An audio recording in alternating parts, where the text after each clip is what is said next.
This is Adam Joad of Scattered Hamlet, the Alpha Rock Supreme, the American Dream, and you're listening to the one, the only, the brutally delicious podcast. Get some, son.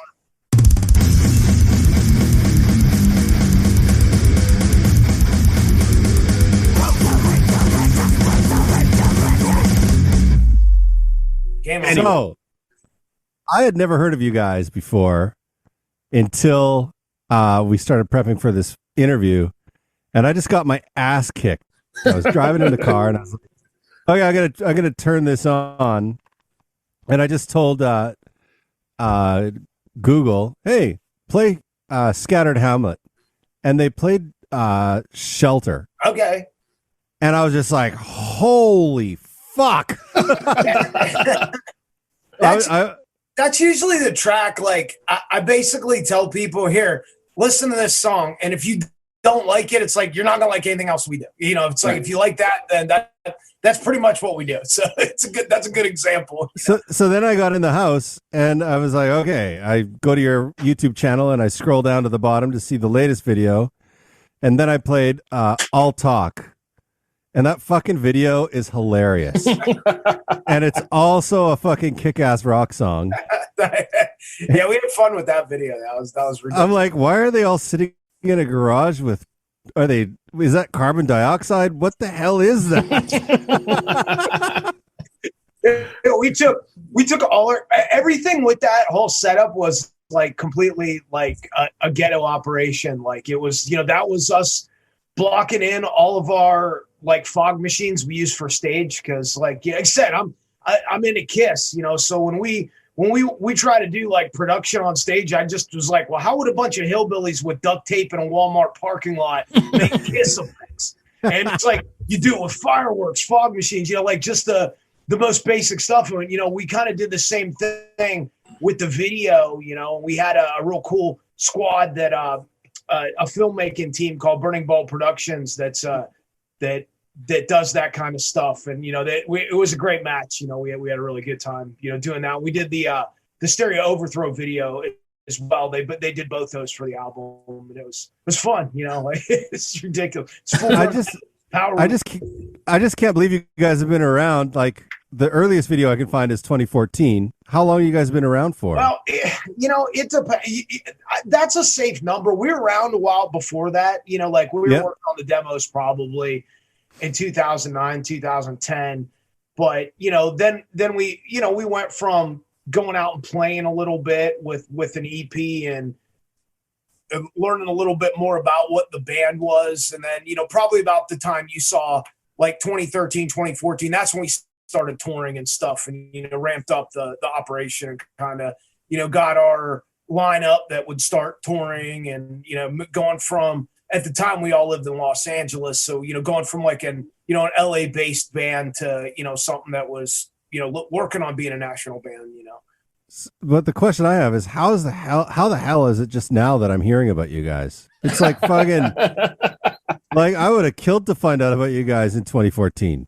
What's funny? You know what it is? It's because we've never signed like to a label or had a big push or anything like that. So like our entire operation has been really punk rock and underground since we started. We didn't intend it that way. It just, DIY.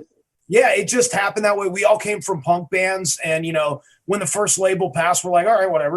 We just keep doing. When the first, we've been through a bunch of different booking agencies. And then finally, we got like a good management, and they got us like, got us like reeled in a little more. We went from, being a little more, business minded about it, and learning actually how this industry works instead of just like driving around like a freaking bunch of pirates. It was like, oh, you mean their strategy? A good friend of mine, Joe Keithley from DOA. He is the king of DIY. Yeah, those guys. We took lessons. From Discord Records, from our friends run AF Records in Pittsburgh. And, being an old punk rocker, we just followed them around and took notes. We didn't really know there was other ways to do this, and then, and it was, and then, when the labels, we started doing well enough that the labels did start coming back around, then, the first thing they want to do is change everything that made you successful. And it was like, a really good metal label that I love the bands on, they wanted me to just sit down with a team of their writers and just make like algorithm radio rock, like, and just with the hillbilly spin. And I was like, no, I'm not going to do that. And, and split the pie 6 ways with a bunch of your producers. And it was just silly. So I was like, nah, we've been doing well by ourselves. So, we just, not to say that we wouldn't, but, if it's not right, we'll just keep doing what we're doing, and it's, but unfortunately, folks like yourself who would like it, don't always get to hear it, because it's, you kind of got to come across this. Right. Well, as I was waiting to join this Zoom meeting, I blasted it out to like 6 people I know already. I was like, because we do a lot of interviews with newer bands. We do experienced bands, all kinds of. We do everything. Like today, we did everything from the bass player from Dire Straits to anybody who freaking Mark Knopfler's got to be the man. Yeah. And we did the drummer from Blue Oyster Cult. Oh yeah, that's freaking awesome. But then we also do bands that have one song out and they're on like a small metal label. Yeah. So we get perspectives from all over the place, and all I got to say is keep doing what you're doing. Well, keep kicking ass. We appreciate it, and the feedback's been great. That's why we keep doing it. Like since Stereo Overthrow came out a couple weeks ago, we've shipped to like over 40 US states, like 5 different countries. And it's like, and it cracks me up because like, some industry people be like, hey, well, what about your Spotify numbers? I was like, I don't know. I'm shipping albums and stuff and shirts all over the place. So I'm going to go with that right now instead of the McDouble I can get from McDonald's with, 100,000 streams, Right. Right. Oh man, we have 100,000 streams. Here's your $2. Yeah. That was the most, cause one time, we talked to like a PR company and they got us, like on these playlists and, you do this, we get hundreds of thousands of streams. And like, when I won't bore everybody with the financial details, but when I got the check back for this, I was like, we should just go back to like selling vinyl and like playing shows. Right. That wasn't very useful at all for all the effort, the return on investment and all that stuff was kind of silly, so I was like, whatever, but that's kind of how this goes. You just, maybe for a certain band, that's a good model. Maybe for a band like us, it's not, so you just go with it, You guys kind of seem more like a live band. Oh, yeah. Not a production band. No. You know what I mean? Like we had to learn how to be a studio band. If you follow like our discography, you could see we got a lot slicker. It wasn't because we wanted to get slick. We just got better at it, it was, You're not going up with a laptop and hitting play and then jamming along. Or when they're like, we show up, they're like, the sound man, we started playing, pretty good festivals and stuff now. And they're like, hey, do you have any backing tracks? I was like, I don't even know how to program a backing track. I was like, put a mic on the Marshall, right, and turn it on, and the rock, and let's go. Out. Right. It's not like that's how everybody that I ever listened to did it. I was like, I think it sounds pretty good when Richie Blackmore does it. So right, let's take that. Hey, let's take that over your freaking. I hit play and have a backing track, and just wasn't us, and I like. There's a lot of bands I like that do stuff like that. But, oh yeah, me too. But I have nothing against backing tracks. No. But there's something to be said about kick-ass rock and roll with just 4 or 5 guys on stage playing off each other, right? Yeah, that's it. Like you let it go. You make mistakes. It breathes. That's our rule. It's like if it, pretty much if you're on stage with us and it doesn't have tubes and say Marshall on it, you're not playing guitar. Right. Oh yeah. I was in Vegas in July, and I was really excited because I was going to go see Dawkins with George Lynch. Oh yeah. And I was just like, holy fuck. But George Lynch actually opened the show with his band. Okay. Which was really weird. But I can't. It was like he can do what he wants, But like, there was 3 people on stage, and they sounded like a fucking freight train coming at you, and I was just like, Holy fuck. It had been so long. Whoa, it's getting dark in here. Sorry. It had been so long since I had seen a kick-ass rock and roll band like that. Yeah. And he's a good person to bring it too. You know, I mean, because he's just he's a very versatile and from what I've learned about him, you know, he's a largely like kind of self-taught guy, you know, that went back in and filled in a lot of the space later. And that's kind of the direction that we went in, you know, like I said, you know, we're from punk bands, so we joined bands and then learned to play our instruments. So, you know, there's a lot of, you know, like, and over the years it was like, oh yeah, well, you know, you grew from playing, you know, the 3-chord punk into being like, man, I want to play some ripping leads and some riffs. So yeah, go back and listen to Skinner and and all that, you know. I'm just gonna turn the light on 1 second. Yeah. But yeah, that's been our you know, experience with that, you know, and it's funny because sometimes you know, something that should be obvious to us isn't. You know? Right. Probably no. Are you planning on doing the you know, a full album sort of thing? Are you planning with Stereo Overthrow, or is it going to be the single model? No, we actually had the album out. It's been shipping for the past couple weeks now. So we have it on vinyl, CD. I like albums, you know, like I'll put stuff out as singles, but when I write, I write it like as an album from top to finish, and I write it like it's on old school, like vinyl. It's like, this is side 1, this is side 2. So when you hear it from top to bottom, that's the intended order of the song. Now, so how much time do you actually spend sequencing then, right? Because that's a whole art form in itself, isn't it? Yeah.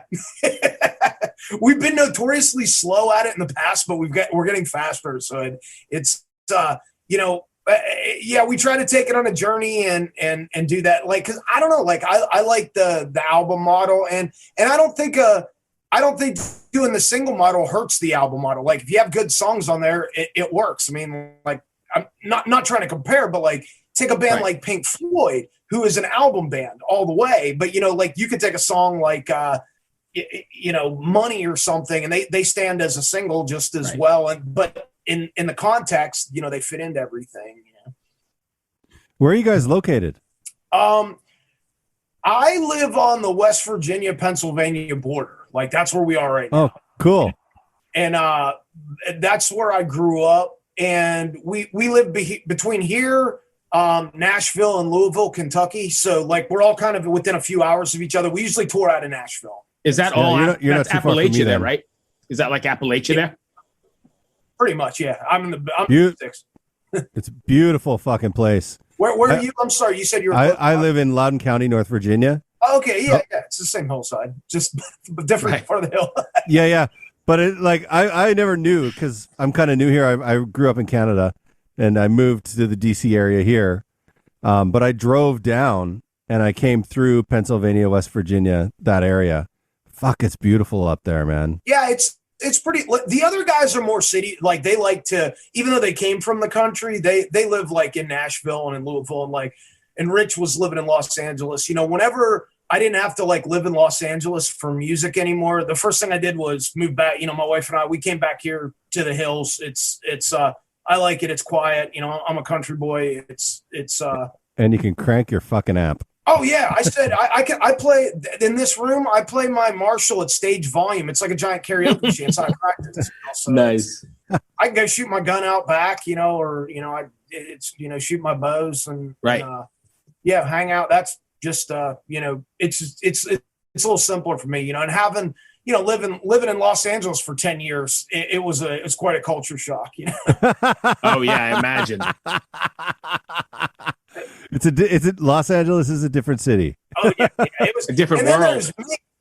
Oh yeah, and then there's me. You know, like, people would come past my garage, like that were in the same apartment complex as me, and they'd like look when I'd be in there working on my motorcycle. They'd look at me and they're like, "Are those deer antlers? You know, is that a bow or is that a turkey fan? Right. Like, you know, is turkey feathers?" And I'm like, "Yeah." They're like, "Well, where did you get those?" I was like, "I got that one, you know, over the hill from my mom's place." Right.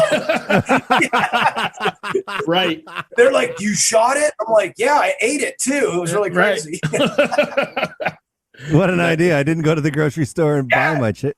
But you know that we lived in right on the, like near the beach, so that was that was as foreign to them as like to me. The first time somebody took me out surfing and I saw a dolphin fin, I was like, "That's a shark to me, man. I'm out." Right. I'm out. I'm like paddling back in. I'm like, "No, that is a sea creature that's as big as me." They all laugh at me just like I laugh at them for not knowing how to skin a deer. Okay, here's something off topic. You ever watch the show Alone? No, I haven't. Oh my God, dude. It's a show about survival skills. Okay. And there's one series on Netflix, and they fucking drop them off in the Northwest Territories in Canada. Oh, wow. But sometimes they do Alaska. It's always in the north. And then these people have to hunt and build shelters and everything, but all without tools. They just have to live off the land. Oh, that's crazy. I'd be fucked. Yeah. Oh God, I'd be so fucked. Yeah, you know what's funny? Like when we go like on tour and stuff, like people look at me and they like ask me questions about like outdoors things and stuff like that. I was like, listen, guys, you don't understand. Like in my family, I'm the artist idiot. Like they like my uncles and cousins, they're good at that shit. Like those would be the people that I follow out there. But like they look at me and like I'm the guy that just would like they taught me to process deer and to track them because I would never get up early enough to go hunting or anything like that because I'm sleeping off a hangover from playing music. So yeah, I'm like the weirdo artist, and so it's kind of funny because so some people greatly overestimate their skills at that kind of stuff. I wouldn't last very long. Right. I wouldn't last 2 seconds. Yeah, I'd be like, I've seen what to do, but yeah. I've seen Yngwie play Paganini too, and I can't do that. Yes. Nice. That's funny. If you guys get Yngwie jokes, I have an amazing one that only a couple people get. And on my one, I started working with Dean Guitars, and I had them I take all the switches out, going back to the rock. Like my guitars are stripped down. Like there's a switch that's a dummy switch, and there's a Dungeons and Dragon die on it. So when people ask me what that does, it's like this.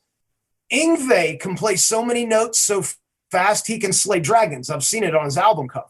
But since I can't play notes very fast and I just bend and point, the only dragons that I've ever slayed are playing Dungeons and Dragons. So that's how I kill dragons with my guitar. Nice. That's my Yngwie. Nice. Very nice. So you pull out all the switches. Yeah, that's it. Yeah, pull. Sometimes it's mostly only the bridge pickup, depending on the guitar. It's usually a P90 derivative, and I was a Gibson guy for a long time until Dean came along and gave me a pretty, was like, here, take these guitars and don't play Gibsons. And Gibson did not offer me that deal. So, right. So I was like, all right, cool, So I got him, and I sat down, and talked, with my artist rep and with, some of my techs here, and we just start stripping them and, try to make them sound as close to, like the classic stuff that I do. So it's usually just a bridge, P90 or a humbucking size P90 with a single switch, and the other switch then just becomes a kill switch. So when I'm singing, I can flip it off, and kind of like on the verse. The people at Dean are so awesome nice. people. I couldn't be more happy with the people that I work with. And you know what the thing is too, I actually ended up really liking the product, because a lot of people might just play it on stage then not play it in the studio. I didn't, last time I recorded, I didn't bring my my gorgeous ES330 Gibson. I didn't bring any of my vintage stuff. I brought my Deans, and I got the job done. And I thought they were great. Good stuff. What do you guys have planned going forward? Any kind of tours in the works or any? Yeah. Actually, we've got next week. We're going to be in Akron, Ohio, Philadelphia, and Pittsburgh, and do 3 quick dates. And then we'll probably take off the rest of the year. And then next year we're going to come back. And just tour on the new album. Try to get to as all the markets that we haven't been getting to, especially with COVID, we're trying to get back out there. We were out there for a little bit in August, had a festival, went out with the band Anamortem, we supported them. And that was a lot of fun. Those guys are all in Texas Hippie Coalition too. Oh, okay. Yeah, so that's like it's like the guys in Texas Hippie Coalition without Big Rich as the singer. They have another band that used to, be in they were signed back in the day. I forget what label they're on, but they took a break. Then those guys joined THC, and now when they're not THC's not doing stuff, they go out as Anti-Mortem. So, we've been friends with them a long time. So we're like, yeah, let's get out of here and do some shows. So we. What was it like touring in August? It was hot in Texas, but Lord, that was rough. But it was really cool. Going to the first festival up in Minnesota, it was Rock Fest, and people were ready for that. Like the day we played, there's two stages there. We played. Steel Panther headlined our stage, and the main stage, Rob Zombie was headlining. So like people are losing their mind. It was just a good time to be out, and we were excited. They were excited. You could definitely tell it was good stuff all around. Yeah, I imagine kind of probably a bit stressful too. Kind of stressful, but then you get the energy, and it's kind of like, oh fuck it, let's rock. Oh yeah, and like we said, we're a live band. It always kind of like to me, if you just put me in front of people. That's what I do. Like I have a harder time. Like if one person comes up to me to like talk to me, like at like the merch booth or something, I get really awkward and weird and I don't know how to like connect with you, but put me in front of like 100 people. Like I know exactly what to do. So like it's funny. So like, I'll have like younger or I'll just have different musicians be like, how do you handle stage fright? I was like, I don't know what that is, because like, to me, it's like the more people, this is just more awesome and more epic. I was like, but maybe you could teach me how to like talk to like one person and make a connection. Right. Nice. Yeah. I'm like weird. No one ever sees me like on tour. Like when the band does stuff, they're like, where's Joad? And they're like, oh, you never know where he is. And I'm probably like sitting by a stream fishing or like, by myself, like in the hotel room, watching pro wrestling or, kiss me. Right. Pro wrestling. Oh yeah. That reminds. I shouldn't tell this story, but I will. No, you should. I was now. I was on 70,000 Tons of Metal, and it was 2016, 2017, one of those years. And I went with my buddy, and he is a huge wrestling fanatic, like always, and he always does like the Hulk. Yeah. What was that? What's his catchphrase? The Hulk. You better watch out, brother, or whatever. Yeah. Brother, there's a lot of brother talk in wrestling. Like yeah. That's and so we went around and we made a mini documentary of all the people we could find mimicking Hulk Hogan. Nice. And we were just wasted. I'm not gonna lie. you wouldn't do that sober. No, that's not something. That's definitely a I've been drinking idea. Be like, what we need. But everybody, we had like the hugest rock stars on that boat doing it. We have like the fans doing it. We have the staff doing it. We had Royal Caribbean staff doing it. Like everybody did it. That's funny.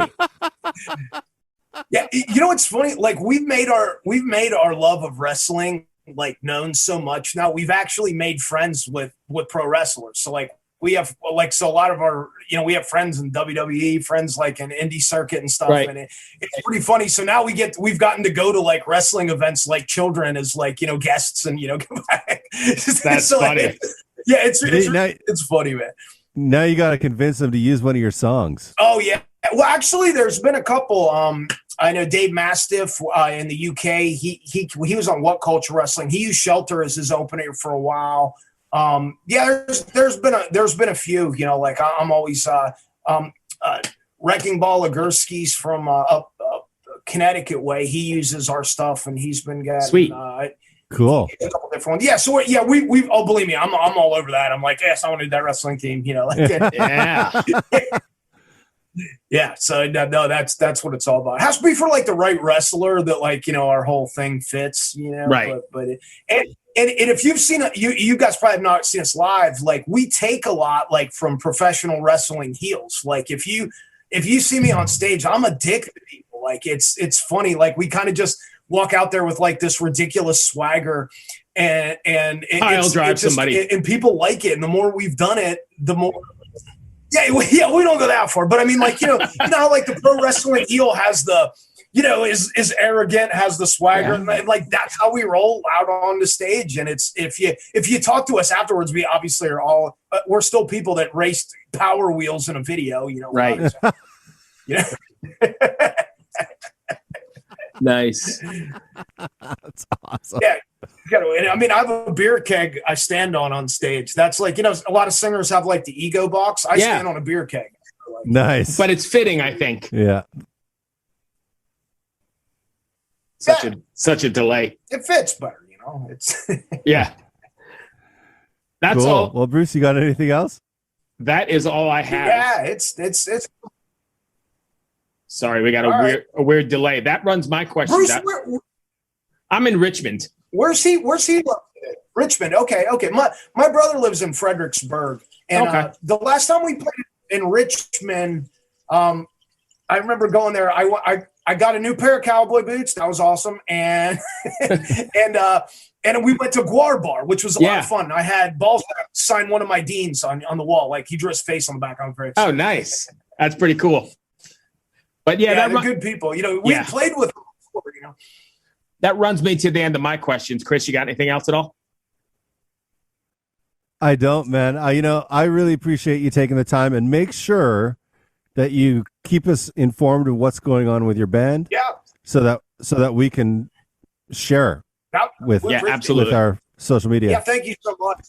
We can repost this, everything, because we appreciate it. Like folks like yourself, that's how we've gotten the word out. Like it's and we've been fortunate enough that the music journalists, again, like yourself, understood what we were doing, and that's been very helpful. Like, so, because if you guys aren't getting it, then we have problems. I've got to say, I know Kris already said it, but thank you for keeping good rock or good music alive, for sure. I appreciate it. Hey, we appreciate it. Hopefully we can keep doing it for a while and don't run out of ideas. Right. Nice. Thank you, my friend. Thank you, my friend, for taking the time. I appreciate it. Anytime, and hopefully I'll see you guys. We're not that far from each other. We'll get through that one. Yeah. If you're in the area, let me know. I'll come out and drink some beers and rock out. Game on. Game on. All right. Be well, my friend. Happy Thanksgiving. Cheers. Hello out there. Yes, hello out there, everyone. I'm Hal Schwartz. And I'm Flynn McLean. Together we host None But the Brave, a podcast dedicated to the music and career of Bruce Springsteen. Bruce and E Street Band are on tour right now for the first time in 6 years, and we're taking a detailed look at what's happening on stage in our bi-weekly episodes. We've also been recently joined by some very exciting guests, including rock journalist Warren Zanes and Stephen Hayden, Backstreet's Magazine founder Charles Cross, and Barstool's Kirk Minahan. If you're a diehard Springsteen fan, this is the show for you. So please subscribe to None But the Brave on your favorite podcasting platform, and we hope to see you further on up the road. Thank you so much. We'll be seeing you.